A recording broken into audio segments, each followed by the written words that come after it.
Well, good morning. This is Randy Weckerly, executive producer and president of Live Eco Style and the Distillery Channel.com.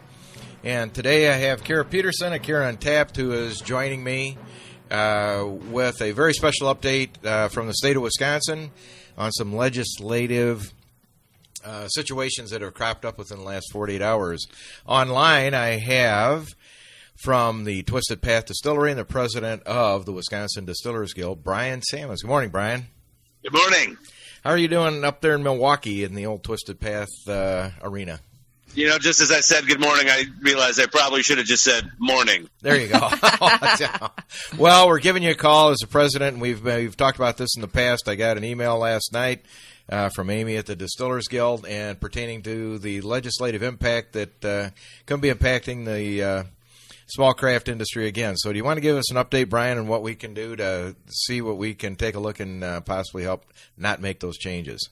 Yeah, well, I mean, the number one thing is for anybody and everybody to contact their state legislators and tell them that the Sen Ability 1 is garbage and that we do not support it.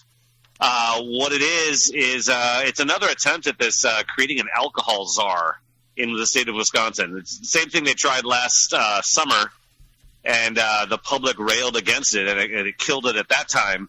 But now it just popped up again, and it's been surrounded by a lot of nonsense, confusion. But basically, what it is it's a multi-million-dollar bureaucracy to enforce alcohol laws. A, when there is no problem with the enforcement of the alcohol laws that anybody can point to. And B, the laws are actually really, really screwed up to begin with. So enforcing them more strictly, which is what they argue for doing, would be horrendous for small businesses in Wisconsin, for small distilleries, breweries, and wineries. And we are all rallying against this because it is just terrible law. And what's most infuriating about it is it's not for any good reason. Yeah, go ahead. I'm sorry, Brian. Didn't mean to step in. What's amazing about this one is it does this, creating this alcohol czar to more strictly enforce our broken laws. And in the same bill, it creates an exception to those liquor laws for Kohler Company. I saw that. And what's bizarre and just so hypocritical, it's amazing, is, their argument for the Kohler part is, well, Kohler is trying to get into the booze industry, and they're finding that our Wisconsin laws are really broken, and they can't do business. So they need to make an exception in the law just for Kohler. Yeah, isn't that great? And then in the same bill, they're saying, but all the rest of you, we're going to not only keep those laws in place for you, we're going to enforce them more strictly. Yeah. Now, how any of that makes any sense, I don't know, but it would be a disaster for us. Well, it is. And the thing of it is that with the Distillery Channel, we have been working with many different groups through the state of Wisconsin in the past 4 or 5 months. We have a new magazine coming out that's called Links and Libations. And not to plug that, it really is what the impact is of the industry of the state of Wisconsin. And that industry is tourism. It's tourism of people coming and enjoying our state and going and doing something in the morning and then enjoying maybe a sip or two and experiencing it, in a great way, embracing. I mean, what's Wisconsin about? It's about cheese and maybe a beer or two, a glass of wine. Somewhere where you go get a little bit of bourbon, and it's about enjoying life. And I think, Fitz, who's the president of the Winery Association, pointed out that I think for every dollar that's spent in your wineries and distilleries, it brings, I think, nearly $2 spent in the community. And that wouldn't surprise me at all. And, I mean, the thing is, on the merits, Wisconsin should be a national leader among the states in craft alcohol production. Well, I mean, we have that history. We have water. We have a whole bunch of other natural ingredients growing here. We have the culture for it. Like, we should be. And literally the reason we're very much not is because our state laws get in the way. And they get in the way for no good reason. Yeah, and the thing of it is that with the impact of golf, we know Links and Libations is about golf and recreation essentially, but our golf background, the state of Wisconsin is the #1 golf destination in the world now due to having, well, soon they're going to have 12 of the top 100 public golf courses in the world. We should have the red carpet open up and I-90, flooding north from just the Midwest, coming to Wisconsin and enjoying it. And that's my frustration, is because I've visited with a lot of folks, not only in the sipping world, but in the golfing world and the recreation world, and they all end up, at the end of the day, they want to go have a sip or two. And why it would be more frustrating, why they'd make more laws to be the leader in laws instead of the leader in leisure is beyond me. And to have people like you putting your money out, how much money did you get from the state to open up your distillery? Yeah, not a dime. I remember actually shoveling a whole lot in the other direction. That's exactly right. And you're a guy that's done a great job in Milwaukee. And do you have anybody working for you at this point in time? Are you going to create jobs in your destination? Yep. I mean, we are one of the fastest growing sectors in the state. And I mean, particularly when you consider among manufacturing. Right. I mean, everybody talks about how they want manufacturing in Wisconsin, and they're, bending over backwards to try to get traditional manufacturing back here where, craft beverages is an area where that you can't outsource it to a big producer overseas and have it be the same thing. It's a completely different thing. Right. To make it here, make it locally, and people like that, and it's different. Right. And you make it with local ingredients, all the money recirculates locally. That's something that we should be manufacturing and can and would stay here. Right.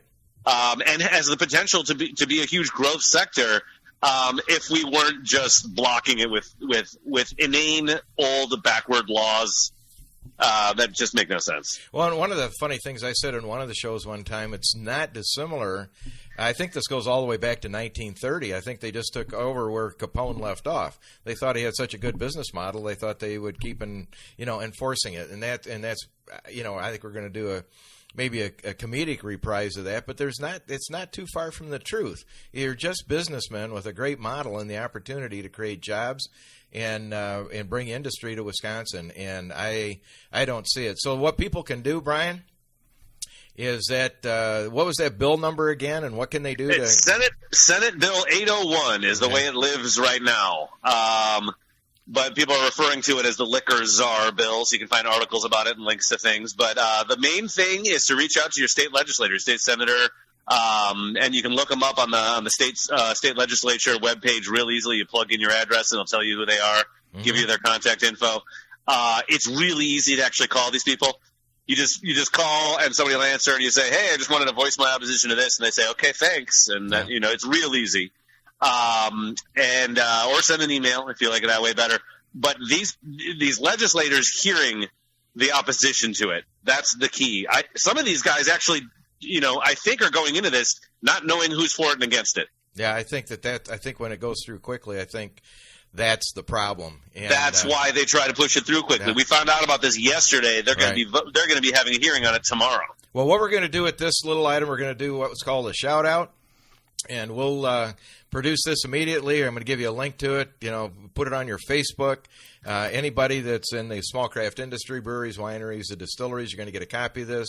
And what we're asking to do is put it in your social media. We're going to get it out immediately. We're going to send out emails right now. Within the industry and our leisure industry, we have many, many groups that are hunters and fishermen and bow hunters and people that are RVers. And we'll be making sure that as the days go forward, all these groups are going to get a link to this because we're all in the same boat together. All we want to do is enjoy Wisconsin and enjoy small craft industry, similar to what Brian Salmon's president, Wisconsin Distillers Guild, and the owner of Twisted Path Distillery in Milwaukee. Brian, I want to thank you for the update, and if you have any more information, give me a call, and we'll get her out again as soon as we can. All right. Thank you very much. I appreciate it. All right. Thanks, Brian. Anyway, that was Brian Salmons. He's a great guy. I mean, he's a great guy. He has a very interesting story, too. Well, he has a great story. He is, dedicated his service to the United States. He was a member of the CIA. He's a really interesting guy. His distillery there in Milwaukee is really cool. They're doing some renovations that are going to be some fun. They have their tasting room? Yeah, the tasting room looks really cool. It looks like they're going to be getting ready to do maybe some little bit of music here and there. And why in Milwaukee, Wisconsin, of all places? Who knew? They're right down the street from Summerfest grounds. I've heard that they do produce even beer over there. Oh, yeah. Their neighbors are some brewers. Yeah. You know, and this whole thing, we've got some of the greatest people here. But anyway, we're going to get this out. What Brian said to do, make it simple. Kara Peterson at Kara Untapped, we're going to do a feature with her later this week, and we're going to be bringing in some people to talk about that. But basically what we want you to do, like Brian said, contact your state legislator, tell them immediately, email, phone them, and we'll put some links up on our website of who you can do. But in this production we'll have out momentarily. Glad you joined us. Ask your legislator to really take a close look at this. We don't need any more laws in the state of Wisconsin governing the small craft business, industry, recreation, or sipping. Anyway, Randy Weckerly, executive producer for DistilleryChannel.com, along with Kara Peterson. Say have a good day, and we'll talk to you soon. Now, drink responsibly and have a good sip. Yes.